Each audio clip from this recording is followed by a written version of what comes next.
Señores, vamos a hablar. Ayer el pollo Mactas trajo a colación algunos árboles. En virtud de esa cita, cementaron algunos árboles de la ciudad, entre los que figuraba ese ombú que tiene la particularidad de ser un gomero bien mirado. Hablaremos hoy de algunos árboles fantásticos, como por ejemplo el árbol de los mitos japoneses que se llama kunugi. Es un roble que se alzaba en la isla de Tsukushi, también en el Japón. Era un árbol grande, pero que daba una sombra muy grande. Era una sombra gigantesca y desproporcionada que alcanzaba centenares de leguas alrededor del árbol.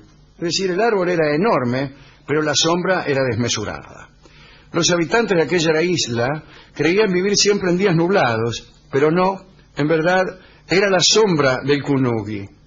Otro árbol mítico era el gigantesco castaño que se alzaba en el distrito de Kurita, en la provincia de Omi. Tanto se extendían sus ramas que las avellanas caían a millas de distancia. En una oportunidad, los frutos cubrieron 3 distritos. La gente de Wakasa, un distrito vecino, se quejó de que las cosechas de arroz decaían a causa de la sombra que prodigaba el castaño ajeno. Por eso, el gobernador de Omi ordenó talar aquel árbol y muchos leñadores pusieron manos a la obra. Pero vino a suceder que todos los cortes que le hacían al tronco quedaban cerrados por la noche y a la mañana siguiente el castaño seguía tan lozano como antes, muerto de risa. De todos modos, le prendieron fuego y entonces los cultivos de arroz del distrito vecino prosperaron. Otro árbol muy curioso era el que voy a citar. Es un árbol muy poético. El katsura en realidad es un laurel y crece en la luna. Y es el único árbol que hay allí. ¿En serio? Sí. ¿Esto es real? Sí. En el Japón se piensa que algunas de sus hojas, al desprenderse, caen a la tierra, claro, por la ley de gravedad. El que se apodera de una hoja del katsura consigue encuentros amorosos tantas veces como se lo propone. Epa. Siglos atrás, cuando llegaba el otoño, las chicas y los muchachos recorrían los campos en 4 patas buscando una de aquellas hojas. Los cronistas anotan el siguiente abuso. Ante el hallazgo de cualquier hoja, los jóvenes declaraban su pertenencia al katsura y reclamaban a las niñas el cumplimiento de las conductas establecidas por la leyenda. Las niñas no dudaban en absoluto de la veracidad de aquellos juicios botánicos. Extraordinario. Hablaremos también de árboles parlantes, ciertamente, ¿no? Hay que reconocer que, bueno, entre los botánicos, los biólogos y las personas ilustradas en general, bueno, resulta difícil encontrar quien crea en la existencia de árboles parlantes. El obstinado silencio en que suele permanecer la aplastante mayoría de la población forestal del mundo induce a los espíritus razonables a calcular el carácter inflexible de esta regularidad. Sin embargo, a lo largo de la historia encontramos centenares de textos que dan cuenta de infinidad de discursos arbóreos. En el bosque de Sherwood, el famoso bosque de Robin Hood, había un olmo enorme al que solían consultar los cazadores. Aquel árbol aconsejaba las conductas más convenientes para cobrar las mejores piezas. Sus respuestas, hay que reconocerlo, estaban veladas por la oscuridad de un estilo oracular o por la simple complicidad del olmo con los animales del bosque. Decía, por ejemplo, si un viento del este hace volar las hojas alrededor de tus pies, busca un conejo peludo. Es muy raro lo que decía. Sí, y muy raro y muy poco útil para los cazadores. El árbol vivió durante muchas generaciones, hasta que murió a consecuencia de la horrible enfermedad holandesa de los olmos. En los bosques de Irlanda, algunos árboles dialogan con los buscadores de tesoros escondidos. Se conocen muchos relatos acerca de estas conversaciones, pero ninguno sobre el descubrimiento de un tesoro, lo que viene a instalarlos en una sospecha que se dice así: los árboles de Irlanda hablan, pero dicen mentiras. El más conversador de los árboles parece ser el saúco. Hay que leer el libro La diosa blanca de Robert Graves, donde se enuncian las siniestras virtudes del saúco.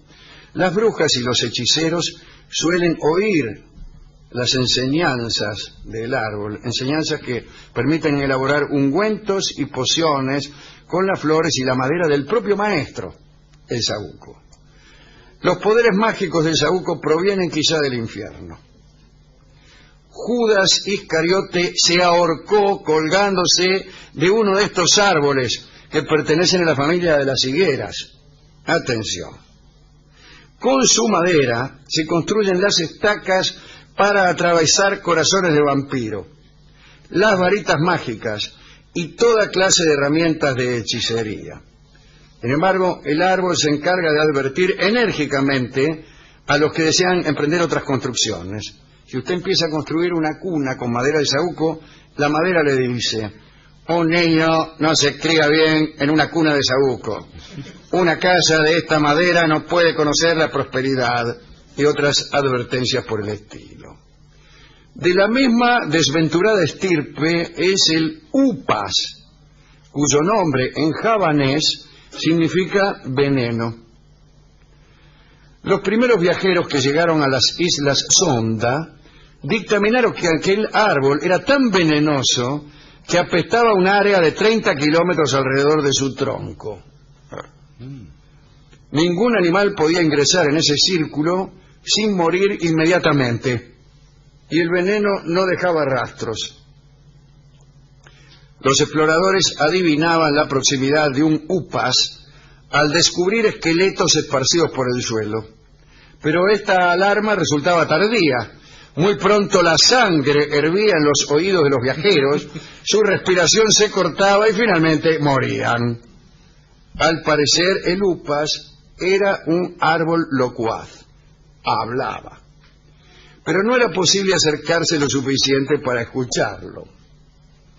Por suerte, aquellas toxicidades empezaron a decaer allá por el siglo XVI. En realidad, cuando los holandeses colonizaron las islas Sonda, los nativos podían pasear a la sombra del árbol, pero el upas ya no hablaba ni mataba. Quedaba como muestra de su anterior ferocidad la condición letal de su savia, que era utilizada para humedecer las puntas de las flechas. Se discute con frecuencia acerca del sonido de las voces de los árboles parlantes.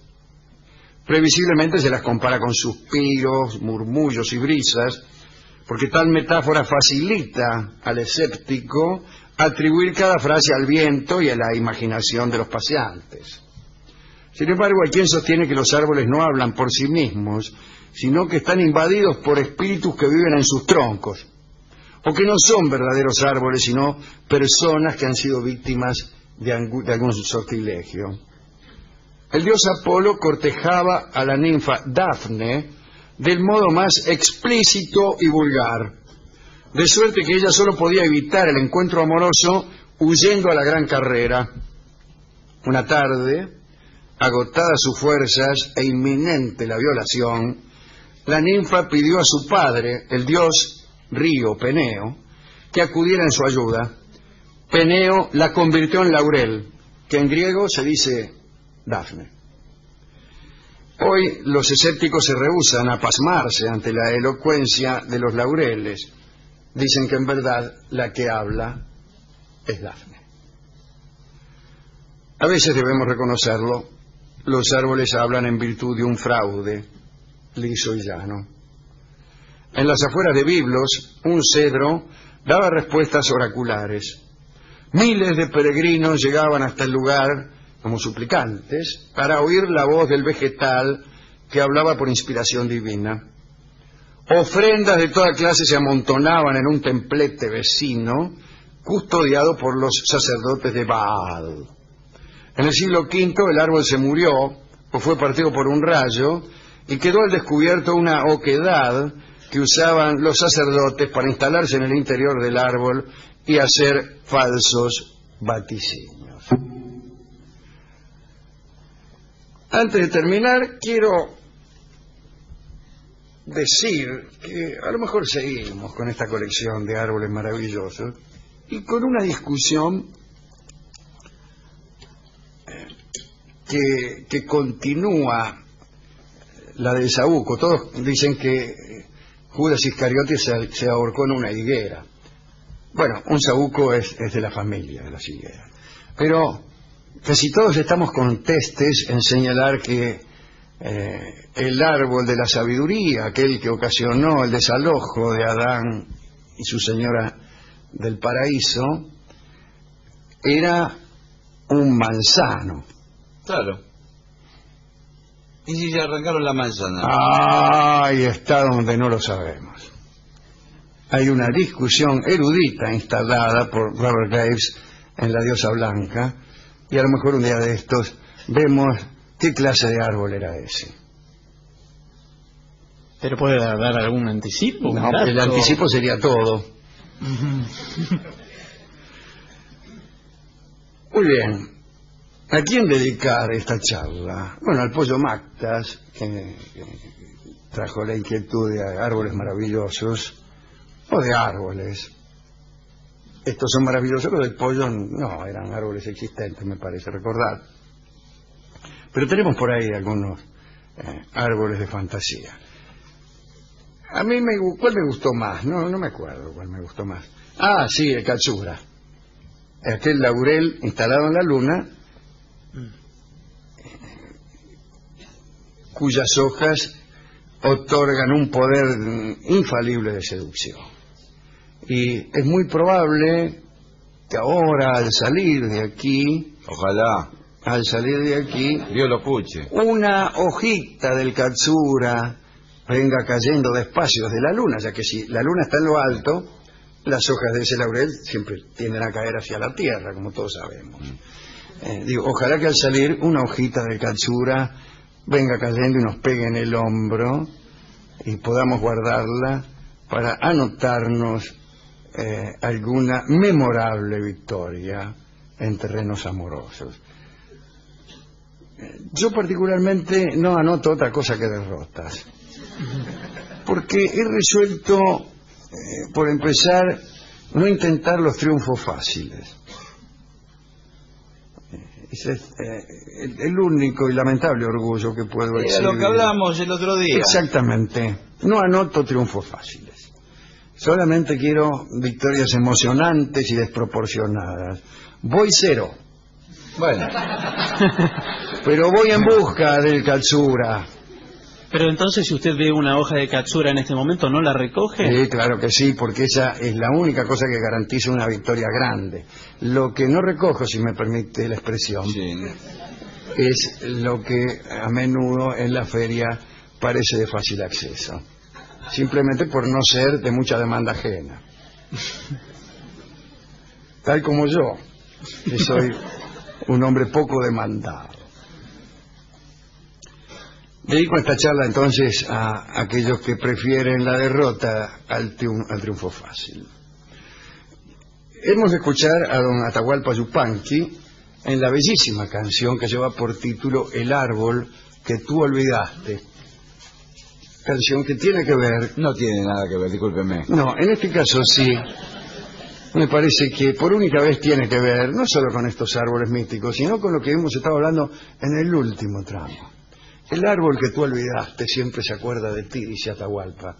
Pero lo que está diciendo es otra cosa. Yo siempre me acuerdo de ti, está diciendo. Y es extraordinario eso. Ese traslado del propio sufrimiento, del propio abandono a un árbol. El árbol que tú olvidaste siempre se acuerda de ti. Es yo. Aquel a quien tú olvidaste, pues yo me acuerdo siempre de ti. Así que escucharemos esta canción y dedicaremos también su audición a todos aquellos que son de algún modo árboles que han sido olvidados por alguien. Adelante, don Atahualpa.